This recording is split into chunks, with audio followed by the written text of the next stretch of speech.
Hello everyone, welcome to lesson up. हमारा अगला topic है गियर्स। पिछले बार हम लोग देखे थे मैकेनिकल ट्रांसलेशन सिस्टम और mechanical rotation system. Rotation system हम लोग गियर्स का भी यूज़ करते हैं ताकि हम स्पीड या टॉर्क को बढ़ा या घटा सकें। ना एक्चुअली में गियर्स होता क्या है? गियर्स एक तरह का तुम्हारा मैकेनिकल डिवाइस है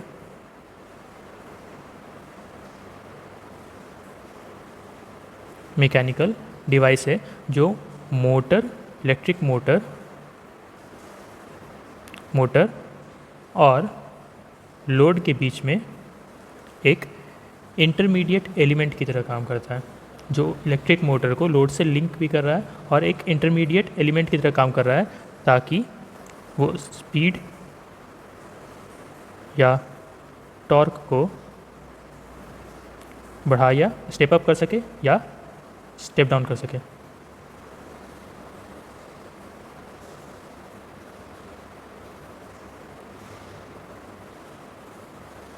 ओके, तो ये क्या कर रहा है? एक तरह का मैकेनिकल डिवाइस है जो इलेक्ट्रिक मोटर और लोड के बीच में एज ए इंटरमीडिएट डिवाइस की तरह काम कर रहा है। ओके, तो देखो, सपोज करो एक बड़ा गियर है। गियर्स में क्या होता है? इस तरह से टिथ निकला रहता है, राइट? और सपोज करो एक गियर है और गियर में एक्चुअली में टिथ इस तरह से निकला रहेगा। ओके, और एक छोटा गियर है। तो अगर इस गियर का हम एक रोटेशन लगाते हैं, ओके, अगर इस व्हील का हम एक रोटेशन लगाते हैं तो इसका कितना होगा? देखो, इसका तो रेडियस छोटा है, राइट? तो अगर यहाँ पे हम इसका एक कंप्लीट रोटेशन लगाएंगे तो इसका क्या होगा? इसमें 2 रोटेशन लगेगा कंप्लीट। ओके, तो अगर इसका स्पीड सपोज करो 40 आरपीएम है तो इसका क्या हो जाएगा? 80 आरपीएम, क्योंकि इसका एक रोटेशन इसके 2 रोटेशन के बराबर है, राइट? अगर ये एक बार रोटेट करेगा तो ये 2 बार रोटेट करेगा। तो इस तरह से हम स्पीड को बढ़ा सकते हैं।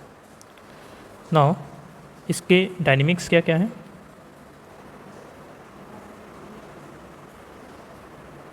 सपोज करो एक गियर है,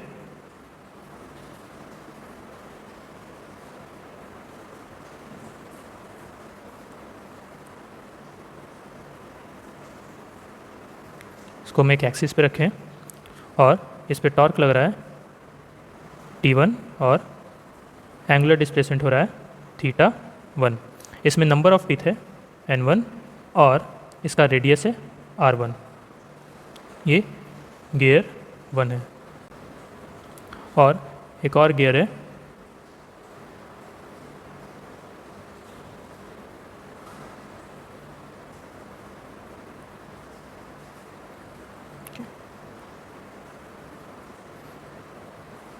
और सपोज़ करो इन दोनों गियर को, ये गियर 1 है और ये गियर 2 है।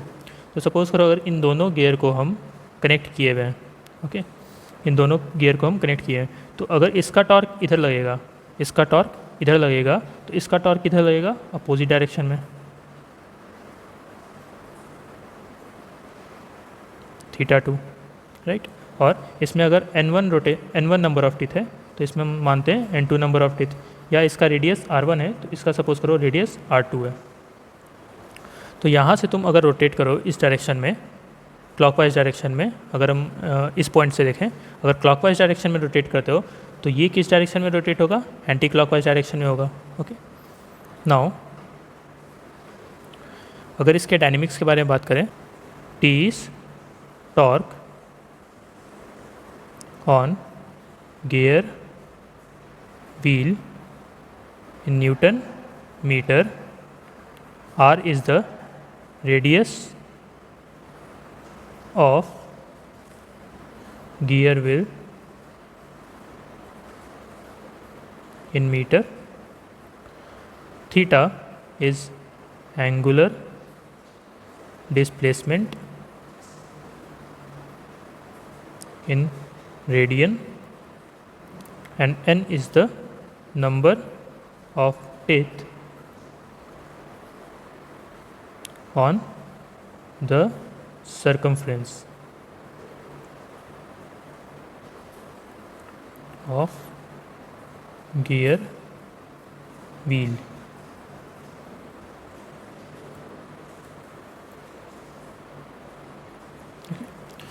तो देखो सबसे पहले इनके बीच में रिलेशन क्या होगा।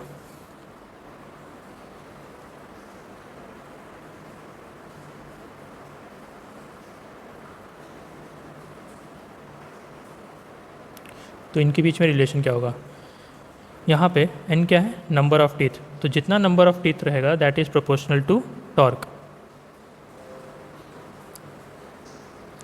So the ratio of number of teeth 1 and 2 will be same as the ratio of torque।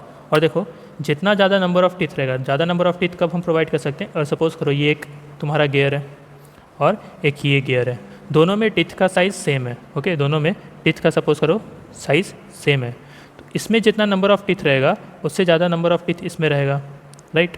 तो जब तुम रेडियस बढ़ाओगे तब तुम्हारा नंबर ऑफ टीथ भी बढ़ जाएगा। सो this will be equal to radius 1 by radius 2। Okay, now यहाँ पे जितना ज़्यादा टॉर्क होगा उतना कम क्या होगा, angular displacement. So the ratio of T1 T2 या N1 N2 will be inversely proportional to the ratio of θ2 by θ1, that is ratio of angular displacement। or ratio of angular displacement will be same as angular velocity, ratio of angular velocity, and ratio of angular velocity will be same as ratio of acceleration।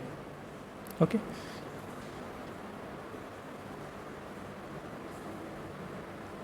next from n gear wheel connected in series। अगर हम इसको series में connect कर रहे हैं तो suppose करो मेरे पास एक गियर व्हील है जिसमें नंबर ऑफ टीथ दिया हुआ है 100, इसके साथ एक और गियर व्हील है जिसमें नंबर ऑफ टीथ दिया हुआ है 50, और इसके साथ एक और गियर टीथ है जिसमें नंबर ऑफ टीथ दिया हुआ है 200, और यहाँ पे T1 दिया हुआ है 10 न्यूटन मीटर। तो हमको T2 और T3 फाइंड करना है। नेक्स्ट, अगर and here angular velocity is also given for omega for the first gear, that is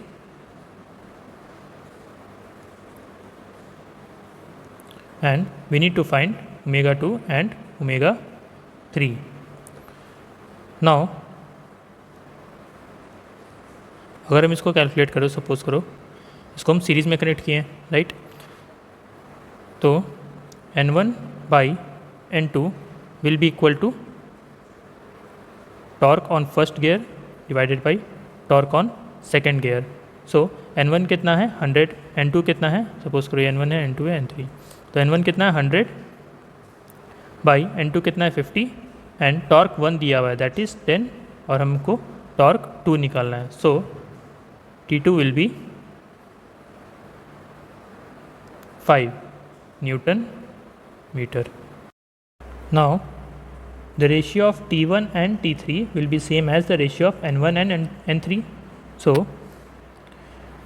T1 to T3 will be same as ratio of N1 to N3, and this will give you T3 as T1 is 10 into N3 is 200 divided by T1 is 100। so this will give you 20 Newton meter। now next they have given angular velocity। so angular velocity is inversely proportional to number of teeth। okay, this angular velocity is inversely proportional to number of teeth। so omega 1 by or omega 2 by omega 1 will be N1 by N2, or we can write omega 2 will be N1 is 100 and N2 is 50 into omega 1। omega 1 they have given 20 rotation per second। so this will be 40 rotation per second, and similarly omega 3 by omega 1 will be n1 by n3. So omega 3 will be omega 1 is 20 into n1 is 100 by n3 is 200. So this will give you 10 rotation per second. Now we will take an observation.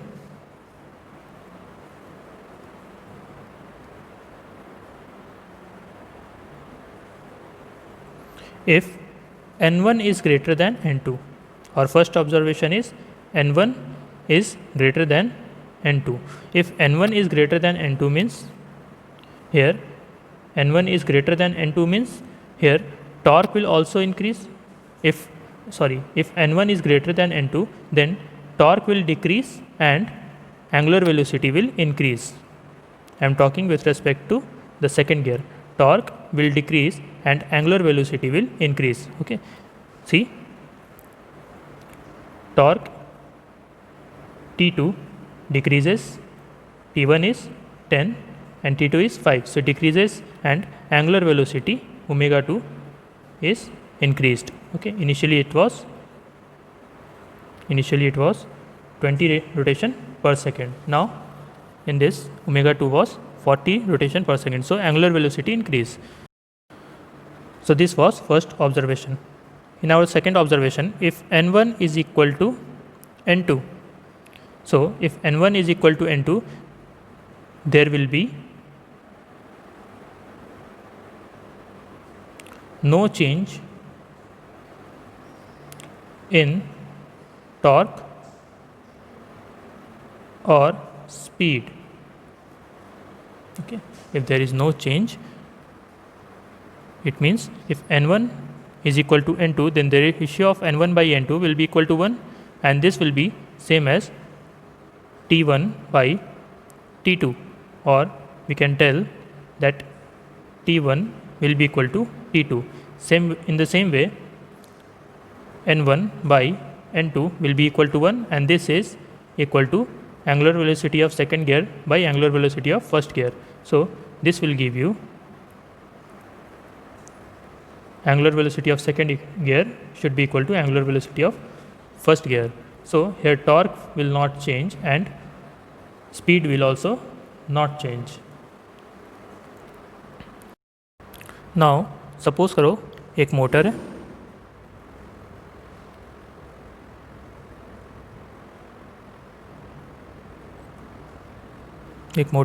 और ये इसका rotor है.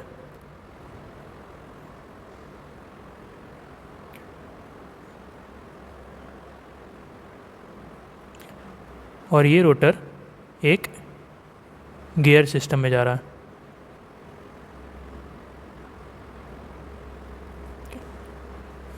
और motor torque जो लगा रहा है उसका डायरेक्शन इस तरफ है, और इस गियर का नंबर ऑफ टीथ है n1. n1 और इसका रेडियस है r1. टॉर्क ये जो लगा रहा है दैट इज़ T1, और एंगुलर डिस्प्लेसमेंट है θ1. यहाँ पे Tm क्या है, that is a motor torque in newton metre. T1 क्या है, torque on gear due to, किसके कारण लग रहा है T1, that is due to Tm. Okay, और इसी गियर से हम एक और गियर कनेक्ट किए हैं.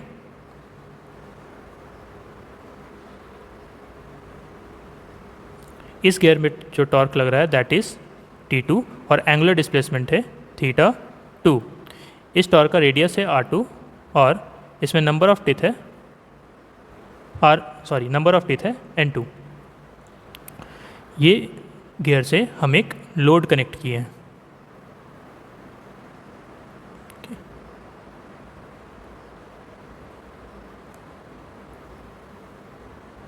इस गियर से हम एक लोड कनेक्ट किए हैं. नाउ यहाँ पे जो लोड में जो टॉर्क लग रहा है that is represented by TL. Okay, और फर्स्ट वाले फर्स्ट वाले गियर पे जो इनर्शिया लग रहा है, मास इनर्शिया लग रहा है, that is represented by J1, और इसमें फ्रिक्शन लग रहा है B1। इसमें सेकेंड वाले गियर में जो लोड के साइड कनेक्टेड है उसमें मास इनर्शिया है J2 और इसमें फ्रिक्शन लग रहा है B2। Okay, so here T2 is the torque on gear 2 due to T1। T2 पे सेकेंड वाले गियर पे कौन टॉर्क लगा रहा है? पहला वाला गियर। ओके, और TL is the torque on load due to load पे टॉर्क कौन लगा रहा है? That is second gear T2। और यहाँ पे J और B क्या है? Inertia and friction of gear.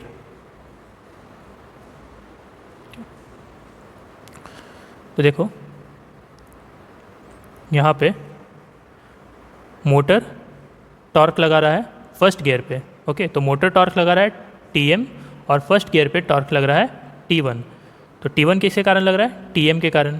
Okay, तो मोटर टॉर्क लगा रहा है Tm और गियर पे जो टॉर्क लग रहा है T1 वो किसके कारण लग रहा है? मोटर के कारण। नाउ सेकेंड गियर पे जो टॉर्क लग रहा है वो फर्स्ट गियर के कारण लग रहा है। सो यहाँ पे जो T2 लग रहा है that is due to T1। Then load पे जो टॉर्क लग रहा है TL that is due to T2। Okay, load पे जो टॉर्क लग रहा है वो कौन लगा रहा है? सेकेंड गियर लगा रहा है। सो TL किसके वजह से लग रहा है? Due to T2। नाउ अगर हम इसका इक्वेशन लिखें तो यहाँ पे देखो इनर्शिया भी है। इनर्शिया क्या कर रहा है? फोर्स को अपोज कर रहा है और कुछ फ्रिक्शन भी हो रहा है। नाउ जो मोटर टॉर्क लगा रहा है that is Tm, right? Motor torque लगा रहा है Tm और इस पे क्या कौन कौन सा एलिमेंट, मैकेनिकल एलिमेंट वर्क कर रहा है? फ्रिक्शन होगा और मोमेंट ऑफ इनर्शिया होगा। ओके, सो जो मोटर टॉर्क लगा रहा है Tm, this is equal to, हम मैकेनिकल एलिमेंट का इक्वेशन देखे थे, मैकेनिकल रोटेशनल एलिमेंट का देखे थे। So torque equal to J into, J क्या है यहाँ पे? मोमेंट ऑफ इनर्शिया है। Okay, J moment of inertia है into D square theta by dt square, और फ्रिक्शन पे कैसे काम कर रहा है? That is B into d theta by dt। हम सेम इक्वेशन यहाँ पे भी यूज़ करेंगे। सो Tm इक्वल टू, यहाँ मोमेंट ऑफ इनर्शिया क्या है? J1 एंड फ्रिक्शन क्या है? B1। So Tm equal to J1 d square theta 1 by dt square plus B1 d square theta by dt square plus T1। Okay, यहाँ total torque क्या लग रहा है? पहले तो टॉर्क लग रहा है due to moment of inertia, torque लग रहा है ड्यू टू फ्रिक्शन, और यहाँ पे गियर पे जो टॉर्क लग रहा है। सो ये तीनों टॉर्क क्या होगा? इसके बराबर होगा, मोटर टॉर्क के बराबर। अब देखो T2 पे जो टॉर्क लग रहा है that is due to J2 and B2। Okay, J2 and B2 और TL, ठीक है, लोड टॉर्क के कारण। तो यहाँ पे जो T2 टॉर्क लगा रहा है वो किसके किसके बराबर होगा? यहाँ पे जो लोड टॉर्क लग रहा है उसके J2 और B2, इन तीनों के कारण जो टॉर्क लग रहा है that will be equal to T2। देखो फ्लो किस तरह से हो रहा है, फ्लो पे ध्यान दो, फ्लो इधर से इधर जा रहा है, राइट? तो ये जो टॉर्क होगा इन टॉर्क के समेशन के बराबर होगा, और ये T2 जो टॉर्क होगा वो इन टॉर्क के समेशन के बराबर होगा। मतलब यहाँ पे इनपुट टॉर्क कौन सा है? Tm, और आउटपुट टॉर्क कौन सा है? किसके कारण लग रहा है? J1, B1 और T1 के कारण। यहाँ पे इनपुट टॉर्क कौन सा है? T2, और आउटपुट टॉर्क किसके किसके कारण लग रहा है? J2 और B2 के कारण और लोड टॉर्क के कारण। सो हम यहाँ पे सिर्फ इक्विलिब्रियम इक्वेशन लिख रहे हैं। So T2 will be, T2 is equal to, देखो अगर Tm इस साइड टॉर्क लगा रहा है, ओके, देखो इनिशियली मोटर अगर इस साइड टॉर्क लगा रहा है Tm, तो टॉर्क ड्यू टू J1 किधर लगाएगा, इसके अपोजिट डायरेक्शन में, torque due to B1 opposite direction में लगाएगा, और टॉर्क T1 ये भी किधर लगेगा, अपोजिट डायरेक्शन में लगेगा।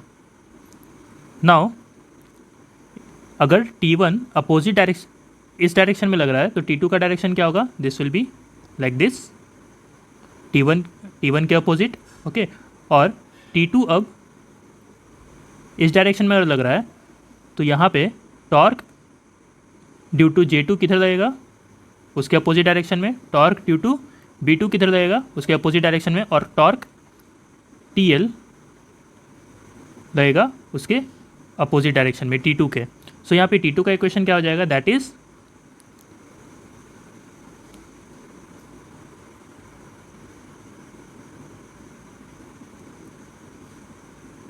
तो यहाँ पे T2 का इक्वेशन क्या हो जाएगा, that will be torque due to J2, torque due to B2 and torque TL, okay. Torque due to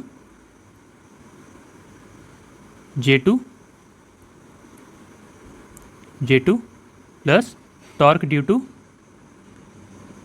B2 plus torque TL, okay. Now T2 will be torque due to J2, that is J2 into d square theta 2 by dt square। यहाँ पे second gear में angular displacement क्या है, theta 2 plus torque due to B2, so this will be B2 into D square, sorry यहाँ पे d होगा, d theta 2 by dt, और यहाँ पे भी d होगा, okay, plus torque TL। Now T1 अगर हम इस रेशियो से देखें, इस रेशियो से देखें तो N1 by N2 equal to T1 by T2 होता है। N1 by N2 is equal to T1 by T2 and T1 is equal to N1 by N2 into T2, okay. So यहाँ पे T2 का equation हमको पता है, okay, T2 का equation हमको पता है, हम बस इस इक्वेशन को इसमें पुट करेंगे। सो T1 इज इक्वल टू क्या आएगा, that is N1 by N2 into J2 D square theta 2 by dt square plus N1 by N2 into B2 d theta 2 by dt plus N1 by N2 into TL, okay. अब इस T1 को अगर हम यहाँ put करेंगे Tm में, Tm will be J1 d square theta 1 by dt square plus B1 d theta 1 by dt square plus T1, so T1 is N1 by N2 multiply हो जाएगा N1 by N2 into J2 into D square theta 2 by dt square plus N1 by N2 into B2 D square, sorry B2 d theta 2 by dt plus N1 by N2 into TL,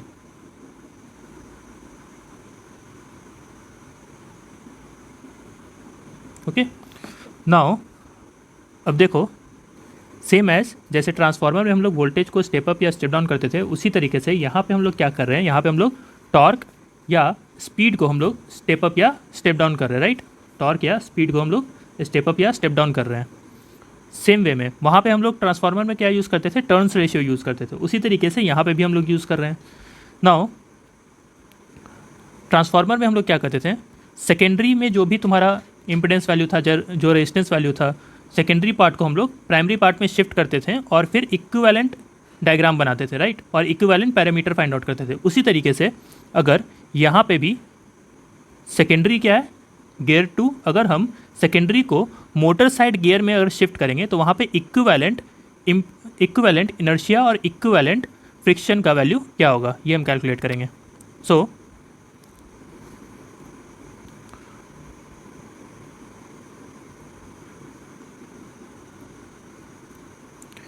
equivalent inertia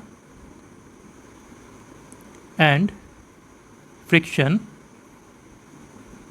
of motor side gear, that is gear 1।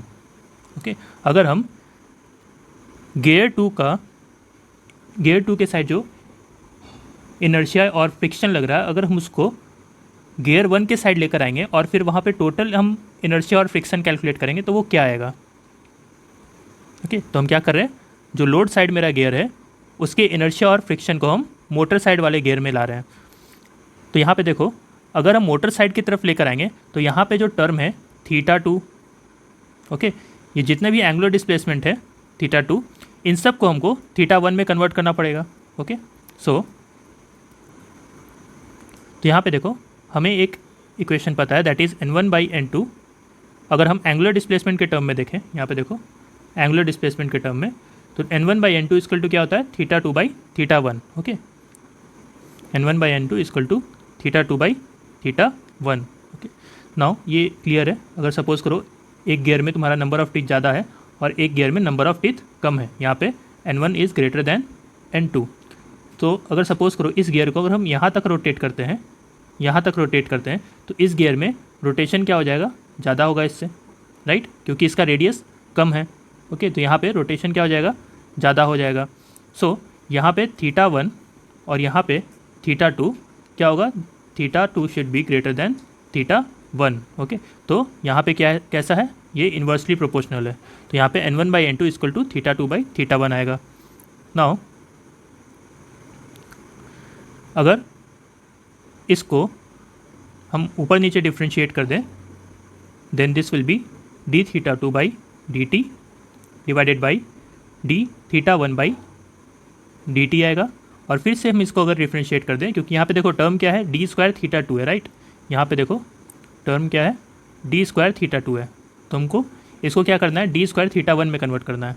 सो अगर हम इसको एक बार और differentiate कर दें तो ये क्या आएगा, d2θ2/dt² divided by d2θ1/dt²। Okay, now Tm will be written as J1 into d2θ1/dt² plus B1 dθ1/dt, sorry यहाँ पे स्क्वायर नहीं आएगा, dθ1/dt plus n1/n2 into J2। अब देखो d2θ2/dt² क्या आएगा, that is n1/n2 into d2θ1/dt²। Okay, इस term को देखो, यहाँ पे हम क्या करेंगे, क्रॉस मल्टीप्लिकेशन कर देंगे इन दोनों में। इस टर्म को देखो,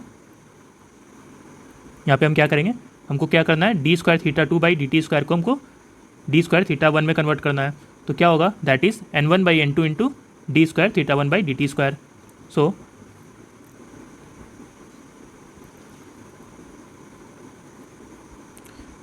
ये क्या हो जाएगा, स्क्वायर हो जाएगा, और ये क्या आएगा, d2θ1/dt² प्लस यहाँ पे क्या होगा, n1/n2 इंटू B2 dθ2/dt को हम क्या लिखेंगे, n1/n2 इंटू dθ1/dt, तो यहाँ पे क्या हो जाएगा, n1/n2 स्क्वायर हो जाएगा dθ1/dt plus n1/n2 into TL।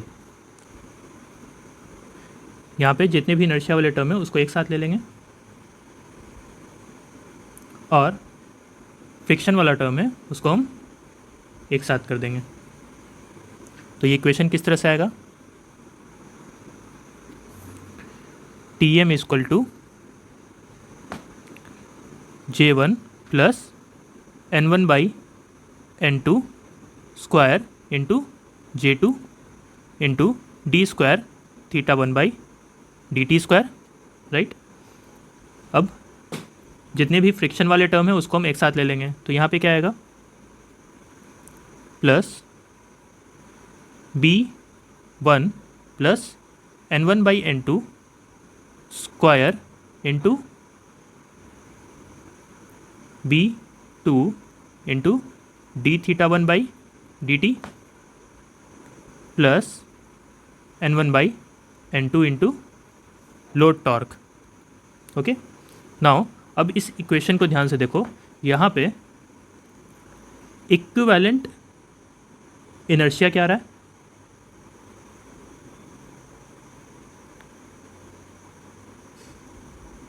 That is J equivalent is equal to J1 plus N1/N2 square into J2। Okay, तो देखो हम क्या किए, हम J2 को इस साइड लेके आए, इस गियर के साइड। ओके, तो अगर इस गियर के साइड लेकर आएंगे तो क्या हो जाएगा, J2 में N1/N2 स्क्वायर ऐड हो जाएगा। ओके, मल्टीप्लाई हो जाएगा N1/N2 स्क्वायर से, और प्लस J1, क्योंकि हम लोड साइड मोटर साइड का निकाल रहे हैं तो मोटर साइड में जो इनर्शिया रहेगा वो वैसा का वैसा रह जाएगा। J2 जो लोड साइड में गियर लगा हुआ है उसको हम मोटर साइड में लेकर आएंगे तो वो क्या हो जाएगा, वो मॉडिफाई हो जाएगा विथ N1/N2 स्क्वायर से। ओके, सिमिलरली यहाँ पे इक्विवेलेंट फ्रिक्शन कितना आएगा, that is B equivalent will be equal to, motor side में जो इनर्शिया है वो वैसा का वैसा रहेगा, plus N1/N2 square into B2। Okay, so this is the equation, equivalent equation when we transfer inertia and friction from load side gear to motor side gear. Equivalent inertia and friction on of load side gear 2। Okay, अगर second gear पे लगेगा तो क्या होगा, देखो यहाँ पे motor side जो गियर है उस पर फ्रिक्शन और इनर्शिया क्या लग रहा है, J1 और B1। अगर इस J1 और B1 को अगर हम उस साइड लेके जाते हैं, लोड साइड गियर के पास ले जाते हैं, तो क्या मॉडिफिकेशन होगा, टोटल इनर्शिया क्या होगा और टोटल फ्रिक्शन क्या होगा। नाउ N1/N2 क्या था, दैट इज θ2/θ1। अगर हम इसको लिखें dθ2/dt डिवाइडेड बाई dθ1/dt, और इसको क्या लिख सकते हैं, d स्क्वायर θ2/dt स्क्वायर और d स्क्वायर θ2/dt स्क्वायर। अब देखो हमको क्या लिखना है, लोड साइड पे लिखना है, Tm equal to J1 into θ1 के फॉर्म में लिखा होता है, इसको हम θ2 के फॉर्म में लिखेंगे। ओके, यहाँ पे सॉरी, यहाँ पे θ1 होगा। ओके, तो θ1 के फॉर्म में लिखा था तो हम θ2 के फॉर्म में लिखेंगे। सो this will B N2/N1 into D square θ2/dt square plus B into N2/N1 into D square θ2/dt, sorry यहाँ थीटा स्क्वायर नहीं होगा, dθ2/dt प्लस T1। तो देखो यहाँ पे T1 तो सारा θ2 के फॉर्म में लिखा हुआ है, तो इसमें किसी भी तरह का चेंज नहीं करेंगे, तो ये क्या हो जाएगा, J2 into N1/N2 into D square θ2/dt square